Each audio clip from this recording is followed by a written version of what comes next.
Guys, ito pala yung mga murang bilihan ng mga speaker.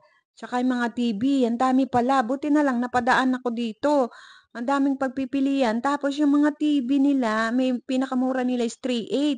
Itong malaki na to, 43 inches. 43 inches na yan? Oo, 43 po yan. Tapos, 10,000 lang siya? 10.5. At may dati kukuha siya ng 6,000 plus. Bali, kulay, tapos pareho din ang kulay dito. Ang alin? Kuha rin ako niyan eh.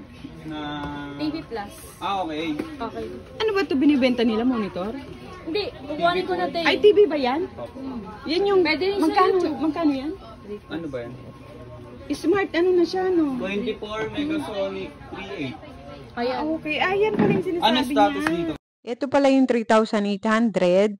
Megasonic ang brand, 24 inches. Pwede na rin, di ba? Okay na rin siya. Smart TV na rin siya.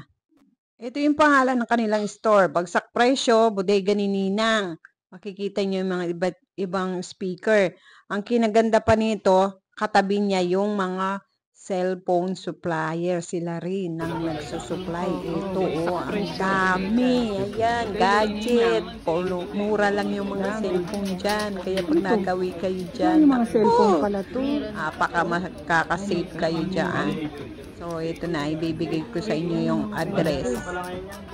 Saan banda, ha? Kinig kayo. Ayan, Bodega ni Ninang. Tatanong ko kay Kuya. Kuya, anong address to? 1B17, ma'am. Kasi, 999 Building 2. Okay. Recto Manila.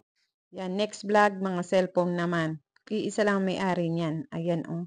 Sa mga appliances muna tayo. Ito mga cellphone. Tapos dito, mga appliances. Oo, saan ba kayo?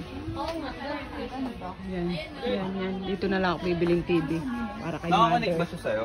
Yan. Hindi, pwede ko siya i-connect ngayon. Oo. O sige, connect ko na lang siya sa akin. Yan yung 3.8 na TV na yan. Pinapakonek lang niya sa YouTube. Ano na rin, smart TV na rin. Pwede na rin, di ba?